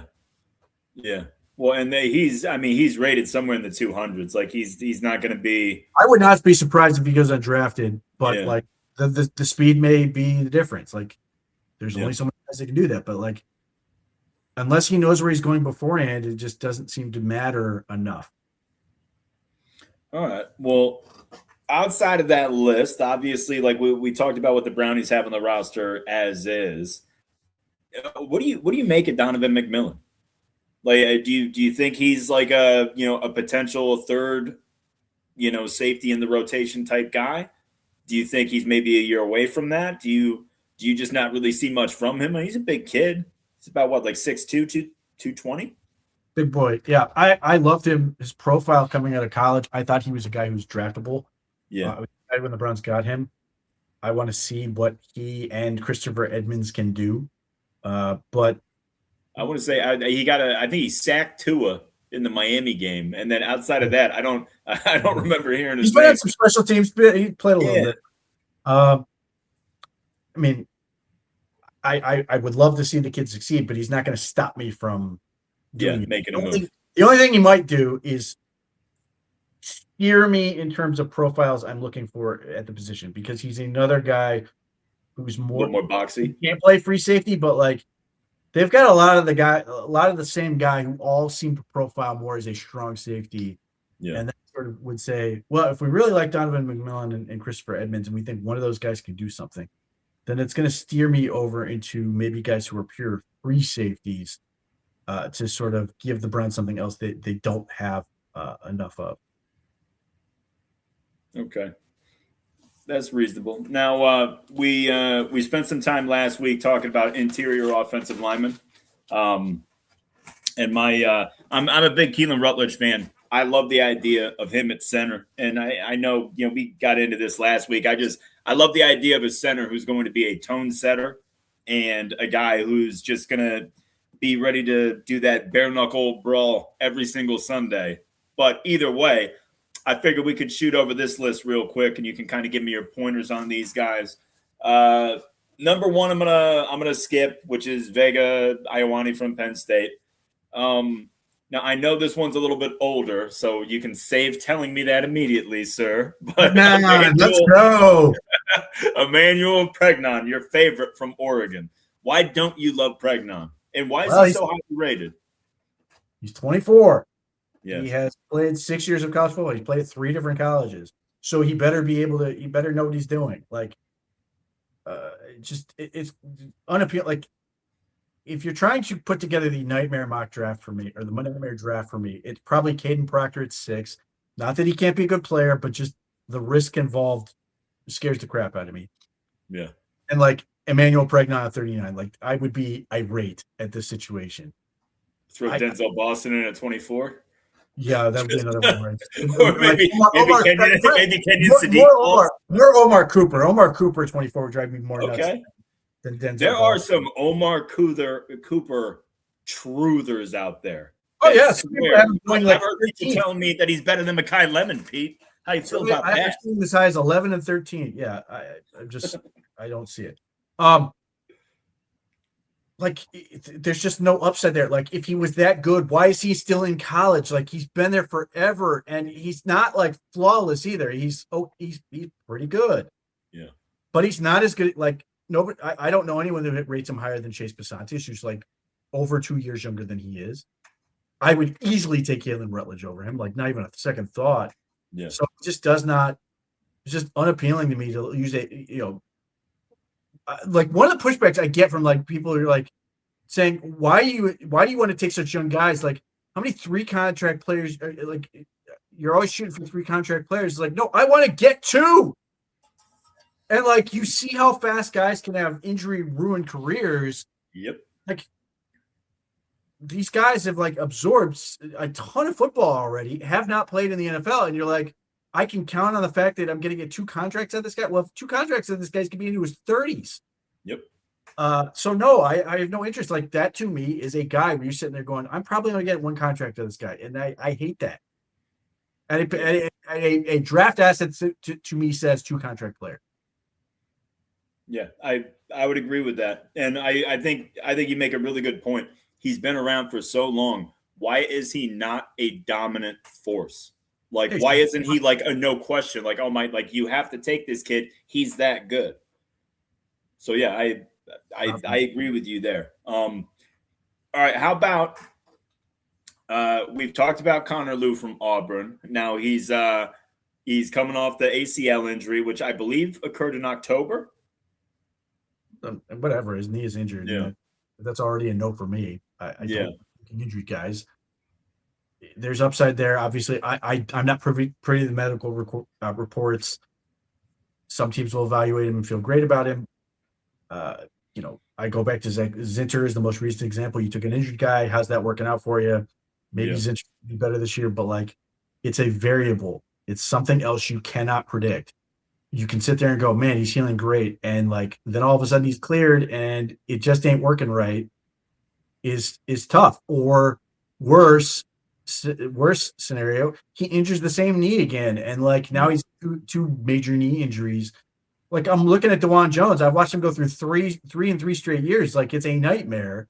It's terrible luck, and I can avoid that from the get-go. Like, if you had a knee injury and you're fully back and fully cleared and everything else, and the doctors are like, this is great, all that's different than he's in the process and we think he's healing great and all this, and you're projecting. Yeah. And then now you have to finish the rehab. When is he actually going to be able to hit the field? Now he's actually got to learn everything and start competing for a job. It's not to say you can't do that if you're the Browns, but if I'm the Browns, I want to get as many young guys who can jump in and play. Not to say that I'm forcing them onto the field, but I want them to have the best opportunity to be on the field and be able to contribute. So, like, particularly for 2nd and 3rd round picks, again, I'm not sitting here mandating the The Browns need to get 3 starters with these guys. But I want these guys to be in a position where if they're really good, I have Harold Fannin, who was just like undeniable. Yeah. Like, that's what I want them to be in that position. All right. And look, that's fair. You know, being a rookie in the NFL, this is the toughest career transition they're ever going to have to make. And to be rehabbing an injury on top of doing all those other things and jumping through all those other hoops. I mean, if you can avoid it, you should. I agree with that completely. How about Sam Hecht from Kansas State? He lives a little bit to be desired in terms of size for me. He's a hedgehog. Yeah. Like, he's very short. He's like some combination of like something between a hedgehog and a turtle. You can be under him. Like, he's really good at staying low and doing, like, he's interesting. I don't love him, but I get, like, if they were to get him, I get it, because he's difficult to move. Like, he's just really tough. And for you, who's somebody who's like going, I'm going to face some gargantuan nose tackle, and I'm tired of little boys at center like Luke Whippler potentially getting thrown aside. Yeah. Sam Hecht is a guy that makes it tough because he understands his body is built in a way that his leverage point is like underground, where he can be so low. It's difficult to move him. So there's value in that.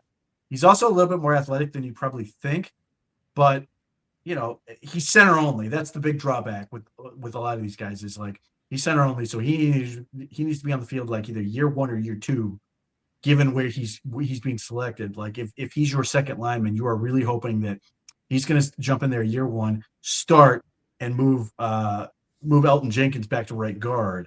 Yeah. Which, how realistic is that? I don't know, but like, exactly what Sam Hecht is when you get him. Yeah. Well, and I feel like I've seen his range. I think the lowest I've seen him go is like 3rd. So like 2nd round, 3rd round range is kind of where I've seen him mostly slotted. I mean, obviously, who knows? We'll find out in, 9 days, but that's I don't know. I don't know how early you take that guy. I think round 3 is probably where he's going to go. And again, this is you come back to this thing where you sort of map this thing out. I have a difficult time, not to say it would be a bad selection, but I suspect when we get to the 70th pick, I'm going to be sitting there going, there's a whole lot of guys that I'd rather pick than Sam Hecht. Yeah. Okay. I could see that. How about, you talked about this guy earlier, Jalen Farmer from Kentucky. He looks out of central casting for a guard or bodyguard or whatever. Yeah. He's just a big, strong dude.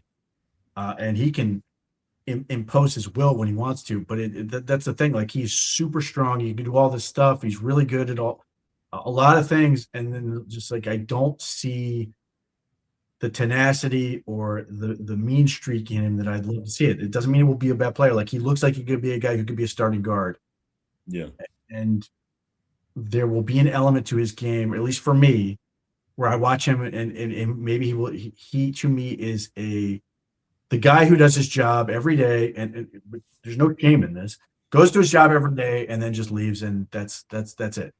And that doesn't think about football till that's what I see. That's what I see between the whistles, with rare exception. There are times where I see him do some stuff and you're like, wow, he's really, really strong. But there are times where it's just like, I'm going to go block this guy, and then I'm going to go, do my thing and walk back to the huddle and do the next one. Like, how is he athletically? Is he a good mover? Or is he more of a phone booth guy? I think he can actually move okay. Like, I did not like. He seemed like he could do a whole lot of things. I think he's better. Certainly, he's better in a phone booth. Like, he thrives doing that. And like, you'd plug him in at right guard, and like, I think that's a question mark with him, where like that's literally all he is, and that like that's potentially a knock on him, and maybe that's why he goes a little bit later. Yeah. But I can see him being a starting right guard, but he's always going to leave at least somebody like me wanting something more. Okay.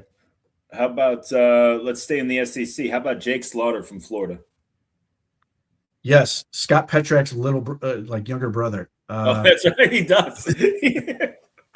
Oh, I forgot about that. That's awesome. If the Browns draft him, I will find a way to make sure that happens. I will find a way to make sure that He Yeah, is that. that'll be the picture at the draft party for sure. He's a good player. He just looks like he's 45 years old. Has played a ton of good football, good tape. Like, and this is the thing. Like, center of all the positions on the football field, the position that has the least, correlation to athleticism in terms of success rate is center. Not that Jake Slaughter's a bad athlete, but like there's stuff on his profile you're like, not great. At center, you don't care. Like there are guys who are awful athletes who just are good at center. Yeah. Slaughter might be that guy. He got good size. Like there's a lot to like about. Like I said, he's played a ton of football. He's 6'5", isn't he? He's a big kid. He's a big boy. Yeah, like he's plug and play. You know exactly what he is, and if the Browns take him, it would be very hard pressed for me not to think he's going to start again. Third round, probably. I'm still going to sit there and go, there's probably got like other players, yeah. But again, I totally understand why you would take Jake Slaughter. You're sitting there going, he's starting. Okay. And how about go over to Iowa? How about Logan Jones from Iowa? Logan Jones from Iowa is old, and okay, but he's also the guy who managed to hit the magic number on the shuttle, 446 or whatever it is, or 447, which correlates, does not guarantee, a ton of starts in your NFL career. And Logan Jones is a tough SOB who played in a zone-heavy scheme at Iowa. So you can easily see the fit relative to a team like the Browns, where you're like, yep, I get it and I understand it. I don't love it because he's old. Yeah. But, like, again, it's another one of those things where you sit there and you go, he's going to be a 25-year-old rookie.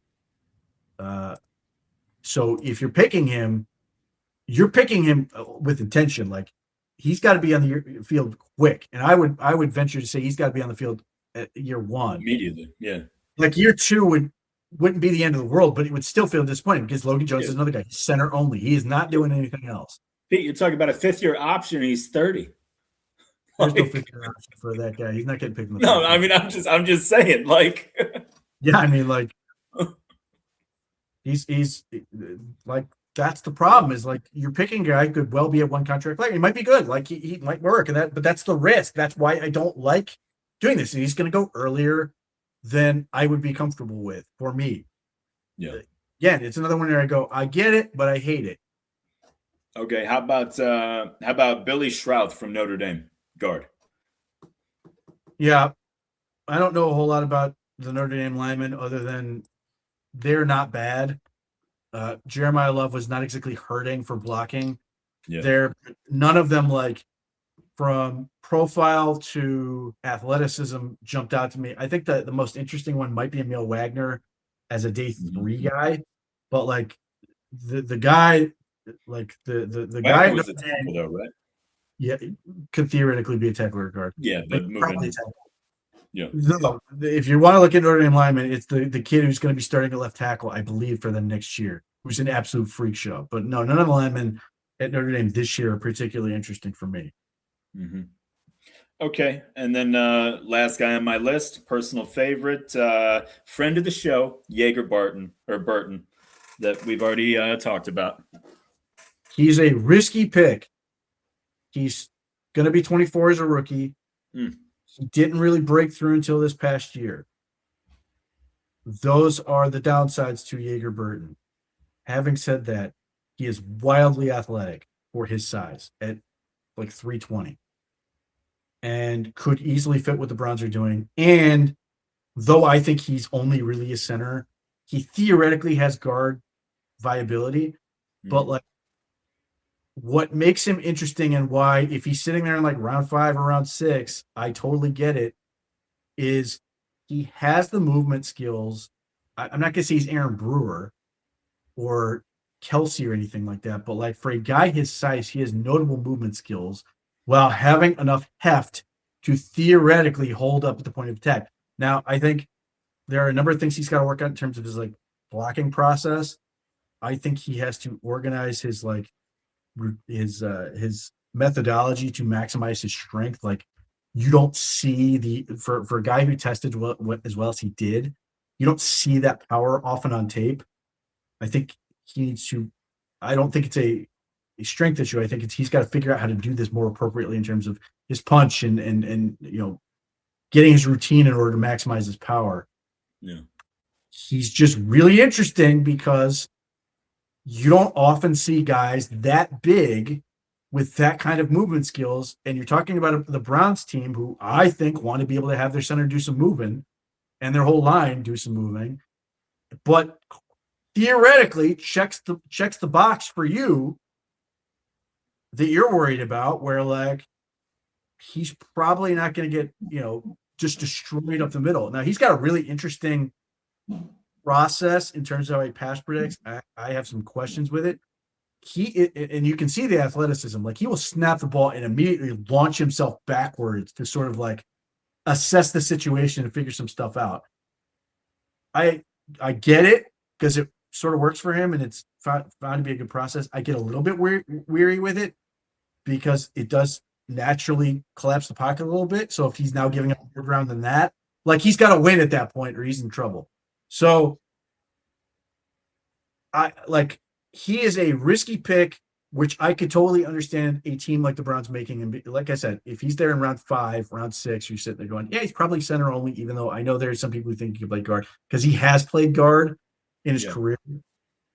But like I sit there and go, I understand the risk reward proposition for this. And with Luke Whippler's injuries and stuff, they're like, we're going to take this guy. Maybe it won't work. But if it does, we can probably move on from Whippler. And at least he can back up Elton Jenkins for a year. But because I don't sense that he'd be ready to start. There are just some things he needs to work on. Yeah. But I can see in year 2 and year 3 where you're like, wow, Jaeger Burton starting on the Browns front and holding it down in a unique way that, like, I think just would check a lot of boxes for people.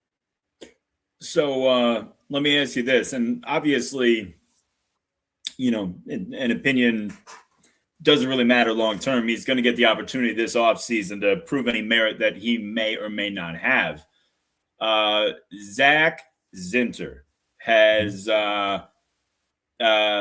he's been taking reps at center all last year. Is that a potential competition there between him and Whippler? Is it just kind of an avenue to justify him staying on the roster? Do you foresee him factoring into any of these positions? I mean, I hope so for his sake. Like, yeah, right? I think Lance Riesland raised the theory that like he's just never the same from the leg, and I find that like interesting and plausible. Yeah. Maybe he's getting to a point where like he's managed to figure it out, or he's got his leg is cooperating in a way that's allowing him to sort of regain some of that stuff. I don't know. That makes the center thing more interesting. If he's a guard, he's a right guard. So look, I mean, I'm for him being something. Certainly, he's got more size than Whippler does. Mm-hmm. He played last year at the end of the year in some small reps. He wasn't bad. He was okay in pass protection. Whether it's preseason or whatever I saw in the regular season, I saw very little in terms of running the ball, which worries me. Yeah. But also would say, hey, maybe you should be center.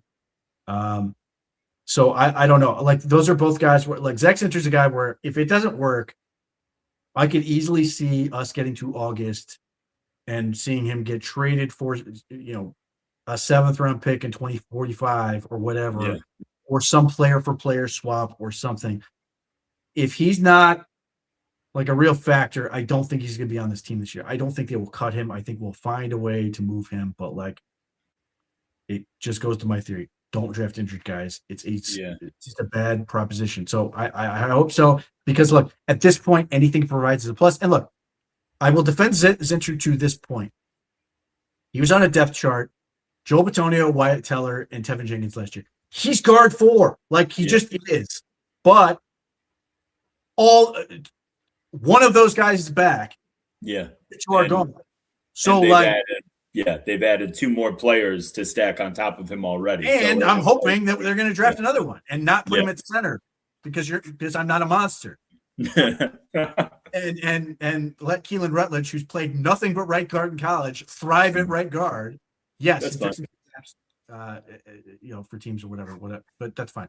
But See, like, I happen to think that in 4 years, Keelan Rutledge would probably get 28 million on the open market. That's what I think as a center. But either way, but like, so I'm hoping at this point he's like found money in a sense, even though you used a third round pick and like the pick was not good.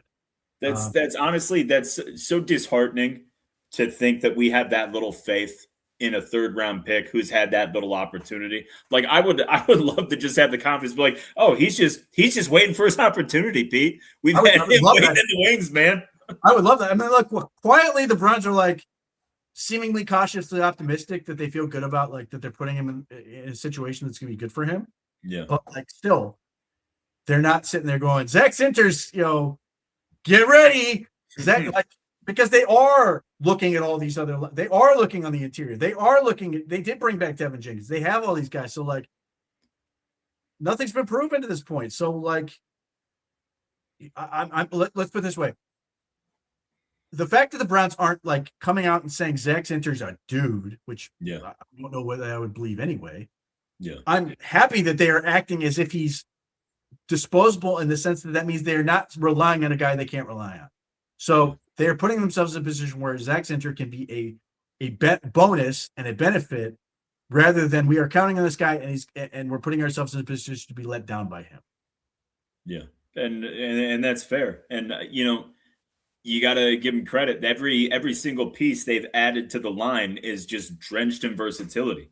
Even Tevin Jenkins, who we had last year, can play outside. He can play inside at either guard spot. Like Jenkins can play tackle, guard, or center.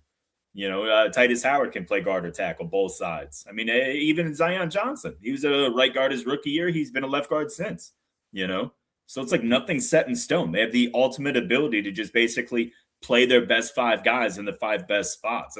It's a nice spot to be going into the draft with. Right. As long as they come out with a Honitzer and Rutledge will be great. What I find so fascinating is DeJuan Jones, because I feel like worst case scenario with DeJuan is I feel like he should at least provide the option to, if you do draft a left tackle, to not have to throw them out right away. Say it is a Monroe Freeling or it's a Caleb Lomu, and it's a guy that you need just a little bit of seasoning with. I mean, you know how I feel about him long term. As long as he's on his rookie contract, I think you should use him for all you can until, ultimately his body gives way. But like, he can play. He can play NFL tackle.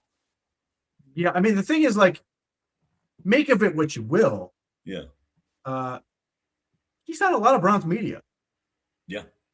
Talking about this whole thing. It does not sound like a team that's like, the organization went to the media people are like, yeah, probably don't want to spend a whole lot of time on him because we aren't counting on him. Look, healthy, he can be a good blocker. There are people who insist he's a better right tackle. I will tell you, you're insane. Yeah. I know what the numbers say. He has never been fully healthy at left tackle. Agreed. And when he does have good reps against Trey Hendrickson, like at left tackle. When he was fully healthy at right tackle, he was just a bastard to deal with. For the same reason that like Caden Proctor is, you got to get in your ship and try to circumnavigate the dude because he's going to make you take the long way. And it offers very little in the run game to this point continuously, which I can hide at left tackle so long as you take care of the other stuff. Like what's eerie is how much I watch of Caden Proctor. I go, yeah, I just watched DeJuan Jones do this. Yeah. So Proctor's a little more physical, though, right? I feel like Proctor is far more of a force in the running game. He better be. Well, I mean, yeah, but it's still you can't say it's like, oh, I see this. I know, it's just in terms of watching and pass protect. Yeah, they're both very deliberate. They're both very under control. And the thing that DeJuan Jones has, which is not easy to develop, he has a really good sense of timing and patience. Like he understand. He has I cannot stress how difficult it is for a guy to understand how he can let a guy edge rusher like do their thing and just be like, yeah, I got you, and be patient with it, or understanding at times where like you can stop with this crap. I'm just going to grab you right now and end this. Like DeJuan Jones had a really, like, you watch him against like TJ Watt and some others against right tackle, and you're just like, he has an innate understanding of how to do that, like a way that is just really difficult to teach. Like to compare, I would say like the kid, the big dude from Miami does not have that. Yeah. He does not have that yet. And you see times where, because if you're wrong at that size and you guess, now it's so hard to regather and rebalance yourself because there's so much of you. So when you're that guy, you don't get to miss. So DeJuan Jones had really good sense. So I hope for his sake he's really healthy. I think he will be the backup left tackle. I expect KT Levison will be the backup right tackle. Mm-hmm. But to your point, if they were to draft, if they draft Monroe Freeling or whoever, and they're not game day ready, which would be plausible, I think yes, you would be okay with leading with DeJuan Jones. Now, the problem you have is you can't do that at 6. And that's ultimate one of the many reasons I don't think they're going to do that at 6. Yeah. Because not to say that you're wrong, but just to give a little natural pushback. I mean, realistically, long term, why can't they do it at 6? Like, if they believe enough in the kid and they know that the first 6 to 8 months of his career are going to be a little rocky, so we're going to slow play him with DeJuan. I mean, what's the issue? If ultimately he becomes a guy, what's it really matter? Especially in a year like this, that we're not necessarily competing, right? This is a growth year. This is the problem, because they say they want to win football games. Because if they aren't competing, and they aren't trying to win football games, if I took them at 6, I'm throwing them out there and giving them every rep. Yeah. Well, look, I think one of the toughest parts about this season, right, is we don't know what the Jimmy Haslam mandate is. Like, we don't know what the baseline for production is going to be.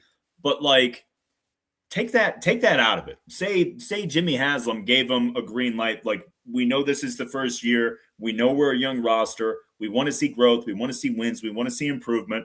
But we're also not going to, rule with an iron fist if things don't go your way. You weren't given, a great situation here. Then, I think you're going to have leeway with just about every pick. Get the right guy. He doesn't have to be the right guy right now. Just get the right guy long term. Ultimately, the long term is the answer. But if we're talking about getting ready for week 1 and the guy who took 6 overall isn't in the starting lineup, oh, of course, I get the. We're all gonna have a lot of we're all gonna be like, wait, what? Yeah, no, of course, especially if it's not a quarterback that you're talking about. To be fair, like you would still have a raised eyebrow if it's done at 24, but it's different at 6. It's a top 10 pick, and you're like, this guy can't get on the field. Like, there's people who are mad about that. There's gonna be people look. To be fair, there are gonna be people who are mad if the 70th player isn't on the field to open the season. But it's 6. So like, it's just it's a world of pressure. So like, but the other part about this, I just don't think that anyone in this organization, Todd Monken or Andrew Berry, is going to take a guy where they aren't at 6 that they don't think is plug and play. Yeah.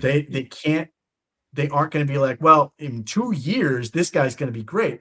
As Andrew Berry and Todd Monken are sitting there, are we going to be here in 2 years? Like, that type of thing. And not to say they're not. I think they will take the best player on their board. I'm not going to question that.